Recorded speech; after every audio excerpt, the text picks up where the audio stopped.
Hello, everyone, and welcome to another Baxter Student Ambassador Program webinar of our 2022 season. My name is Dan McDonald, Sales and Marketing Development Associate with Baxter Media, and I'm here with Sehaj Sidhu, one of our student finalists from the British Columbia Institute of Technology. Now, just before we get into things, I'd like to give an enthusiastic shout out to our program sponsors this year. We have Manulife, Propel, powered by Tourism HR Canada, ACTA, the Association of Canadian Travel Agencies, TIO, the Tourism Industry Association of Ontario, and SCAL Canada. Thank you for helping to make BSAP a continued success. And then, of course, at the tail end of this webinar, you'll have the chance to submit a question or two to Sehaj. To do so, please type those into the Q&A section of the public chat box or the chat box itself, which are both towards the right-hand side of your screen, and those questions will be answered in due time. And remember, this is a live session, so your patience is appreciated during any technical difficulties that might arise. And without further ado, I'll now hand things over to Sehaj Sidhu of Bcit. Welcome, Sehaj. Thanks for being here. Thank you so much, Daniel. I'm just going to share my screen here. And it's on the first slide. Looks Perfect. good. Thank you so much. And so let's get started. So I am Sehaj Sidhu, and I'm a student at BCIT, British Columbia Institute of Technology. And I'm here today to talk about a very unique country. So this country is also called, I just ruined the surprise. So this country is also called the Land of the Dragon. So this is located between two of the world's most populous countries, India and China. So this is, oh my God, this is the land of Bhutan, where happiness is a place. Okay, so why would tourists want to visit a small country like Bhutan that is half of South Carolina, where the population is just 700,000 people? Well, there are various reasons for that. The first one is the rich historical background that the country has. It has monasteries that do date back to the 12th century. The second main reason why Bhutan has been in the news since the past couple of years is its fight towards climate change.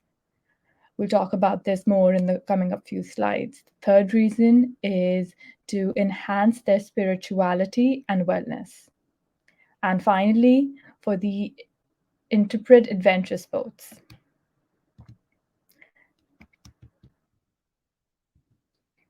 Okay, so Bhutan is, as I said earlier, it's located between two of the most populous countries, but it's a very isolated kingdom.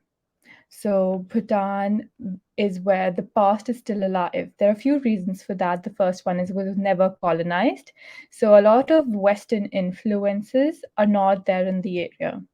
Secondly, it is a Buddhist kingdom, and in some ways it's also called the last Shangri-La. It is a remote Himalayan kingdom in the mountains and valleys of the mighty Himalayas. When you go to Bhutan, it feels like it's seemingly untouched by the passing of time. That is because it was also late to adapt to the modern technology. The first TV there actually came in the year 1999, and it was ruled by the Wangchuk dynasty for 4 generations. And Bhutan is the only country where the king actually gave up its absolute power and imposed democracy on the people. The people didn't want democracy. And it is a great place to visit for the history buffs, since the zongs, temples, and the monasteries have been around since a very long time. And even in the it started in the 7th century when a great sage came from Tibet to Bhutan, and the great sage Padma Sambhava actually introduced Buddhism to the country. That is when the monasteries, dogs, and temples were made. Sorry for the slides. Okay, the fight towards climate change. So Bhutan has been in the news for the fight towards climate change. From the 200 something odd countries in the world, Bhutan is the only carbon neutral country. It is the few remaining it is one of the few remaining global biodiversity hotspots. So Bhutan is actually not only carbon neutral, it is the only country that is carbon negative. So out of the 2.2 million tons of carbon dioxide that Bhutan releases out in the air, the forests absorb 3 times that amount.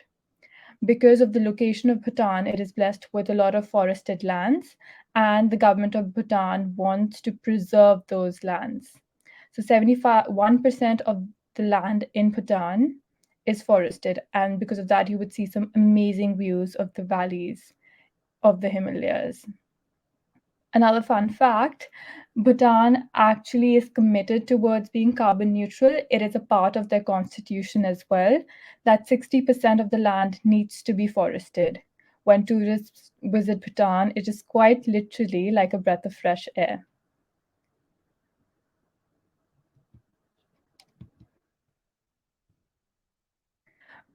Okay, one of the main reasons why people love to visit Bhutan is to enhance their spirituality and wellness. They can visit various dzongs, temples, and monasteries.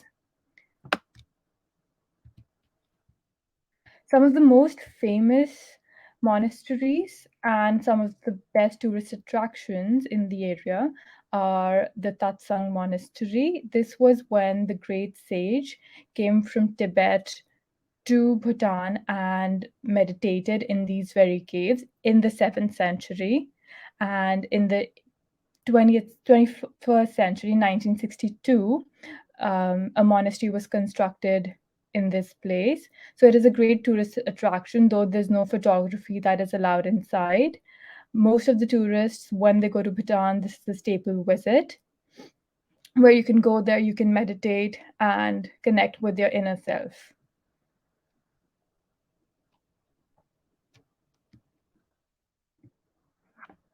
Okay, the second one is the Funaka Song. The main difference between a dzong, a monastery, and a temple is a place where you can pray. A monastery is a place where the people, where it's a living quarters for the priests and the people who follow the religion, and a dzong is a fortress.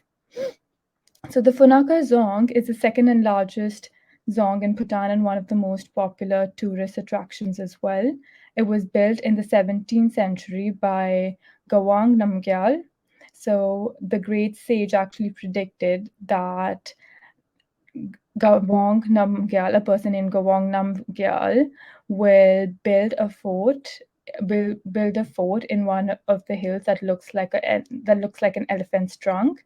And quite literally, 10 centuries later, a person named Gawang Namgyal actually came to a hill that actually looks like an elephant's trunk and built a zong in that area. So you would be able to see some amazing views of the kingdom, plus these amazing songs where everything is hand detailed and it's an experience in itself. The second reason is the adventure sports area. Because of the location of Bhutan, it does have a lot of adventure sports. Most of the adventure sports are located in the western part of Bhutan, and most of the tours that are taking place in Bhutan do require some kind of a physical activity, whether it's hiking to a monastery or walking towards the great Buddha temple. Sorry for this, I do not know why this is happening. Okay. So, as I was saying earlier, so the adventure sports, they do include whitewater rafting, rock climbing, crossing the suspension bridge of Bhutan, fishing, trekking, the hot springs. Archery is famous around the area near Paro and Thimphu. Then mountain biking and paragliding. You would find a lot of adventure sports in the area. And coming back to the point, it is a Himalayan region. So it is one of the most untouched places of the world. Okay, so some of the major cities in Bhutan. So Bhutan just has one international airport, and that is located in Paro. So all the flights that either come or go need to come to Paro, and they do a circle tour through there. Thimphu is the capital city of Bhutan, and from Paro, there's usually like a 2-3 hour drive to Thimphu, and then they usually go to Funaka, Wangadu, Phonreg area, the Phobjika district, and then some of the tours they do take you to Dagana, Chuka, and then back to Paro. There are a few tourist spots that are accessible to tourists in Bhutan, but do keep in mind tourists cannot wander off to other areas. Only the spots that are there for tourists, they can go there.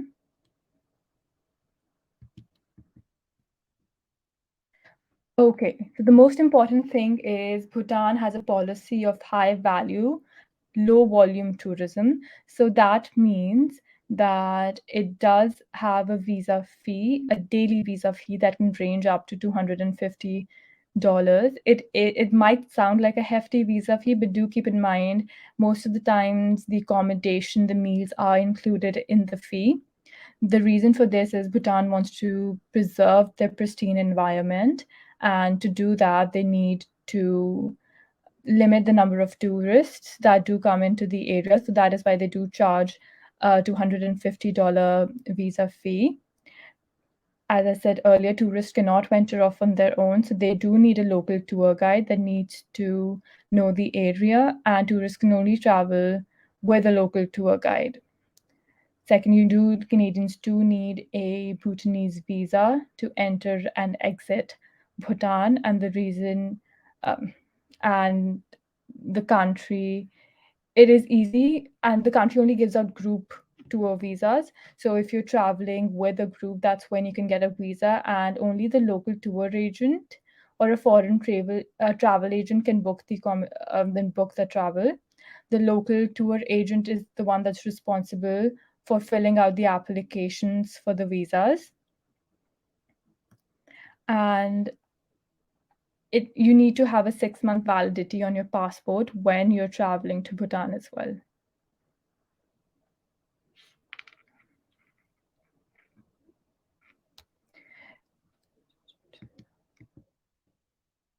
So Bhutan has been isolated for quite a while.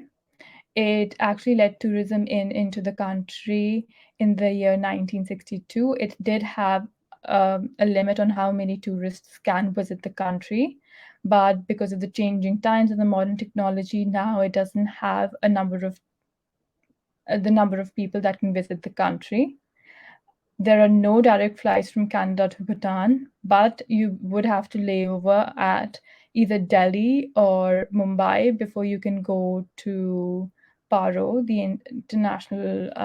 where the international airport is for Bhutan. The direct flights that go to Delhi are either Air Canada, and from Delhi you can take Druk Air or Bhutan Airlines to Paro. Usually there is a 3 to 5 hour layover, so the travel time is quite a lot when you're traveling from Canada. And if you want more than 2 layovers, then you can either visit Singapore through Kolkata to Bhutan and Bangkok through Bagdora to Paro.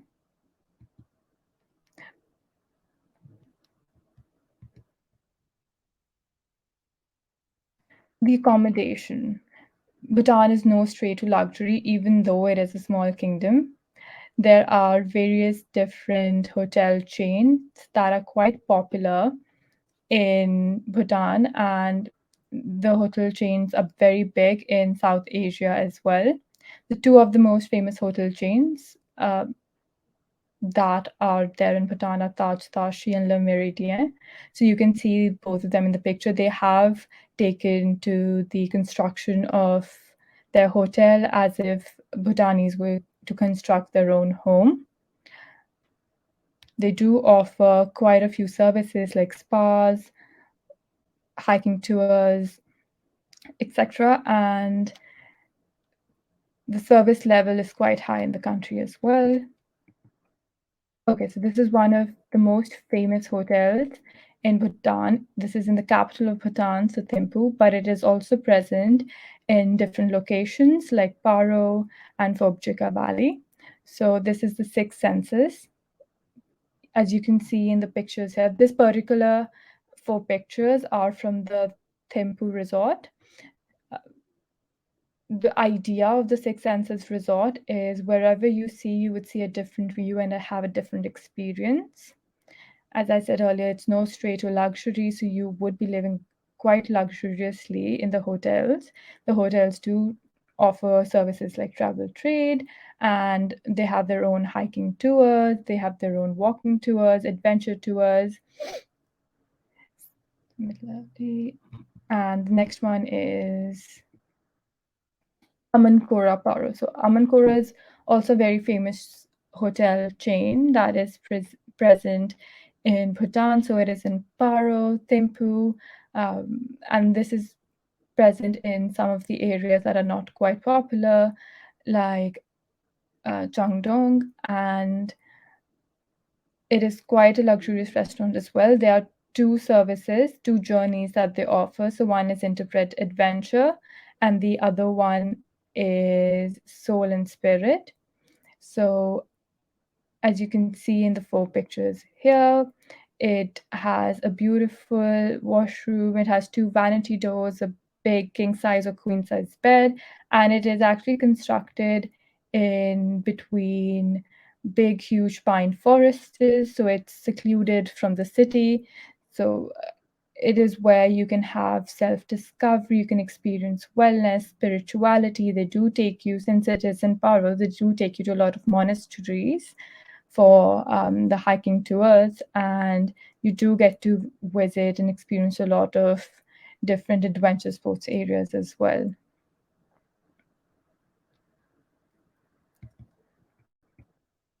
Okay, thank you so much for watching the presentation, Katra and Chella, and I hope you visit a beautiful country. I hope the tourists do well actually visit a beautiful country like Bhutan, where it is actually like a breath of fresh air.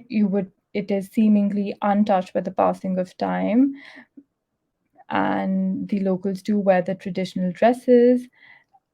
It is a beautiful country, and I hope you like the presentation. And Thank the you so floor is much, open Sehaj. to any questions. Thank you so much. As Sehaj mentioned, everyone, we can open it up now to any questions that you guys may have. The first question submitted was, interesting choice. How did you happen to choose Bhutan? Um, Thank you for asking that question. So actually, I am big into climate change and how that is affecting our world. And I think not only me, but as in one of the surveys that I was reading, 27,000 people in Canada search about climate change daily. So it is a big part of what's going on in the world. And that is why that's how I came to know about Bhutan, and how such a small country where the GDP is less than $2 billion has a big impact on the world, since it's the only country that is carbon neutral. Plus the monasteries, the zongs, it is the last. Sometimes people do call it the last Shangri-La because it is a Buddhist kingdom. It has a lot of different monasteries. I'm a big historical fan, so just seeing that there's some monasteries that are built in the 12th century and that are still standing today really interested me, and that is why I chose Bhutan. Great, thank you. And Ian Stalker from Baxter Media says, Bhutan isolated itself from much of the world for a long time. Do you think that's a good or bad thing for those visiting it today? Thank you for the question. That is actually a very great question, and it would pop up into one's mind when they're visiting Bhutan. So I think it's a very good thing, first, because it would seem like the time has stopped in a place. It does have modern technology like internet and internet, and the iPads and laptops or whatnot. So signals for the phones are full, but at the other point, there's a lot of modern technology that is destroying the world, but Bhutanese, they do stick away from that. Secondly, the reason for this is tourism is a big deal when it comes to climate change, as well as destroying some of the local monasteries or local monuments. So their concept of low volume and high value tourism is quite a good thing.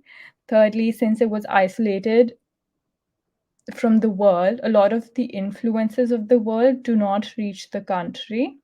The country has zero homeless population. The king allots, if someone loses the money, the king allots them a piece of land. That's how you know that the country is very safe, and their motto, happiness is a place, is because they do have a committee that's based on the gross national happiness, because they think that gross national happiness is better than measuring GDP.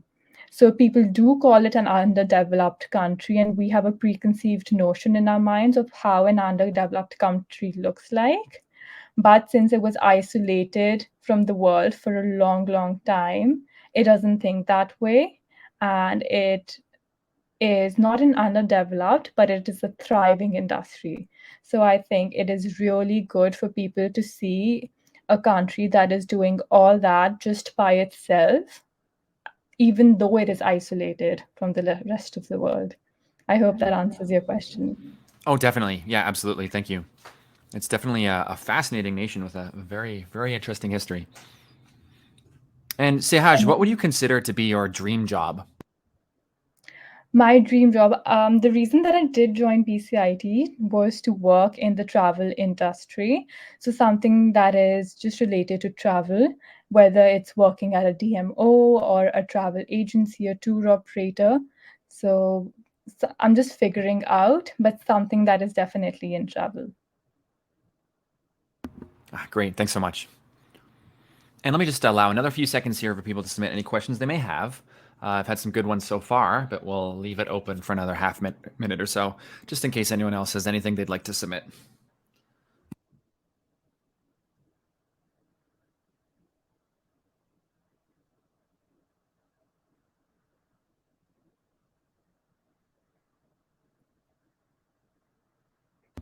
Here's a good one. What made you choose your program of study at BCIT? Um, Various different things, but the main one was tourism, because I'm in the marketing management tourism option. So just learning more about the day-to-day activities, and especially I'm really fond of marketing and sales. So that is why I thought there was a perfect fit. I was in another institution before completing my BBA, but then when I saw this program, I was really fascinated about the teachings and especially tourism in general. That is why I chose this program.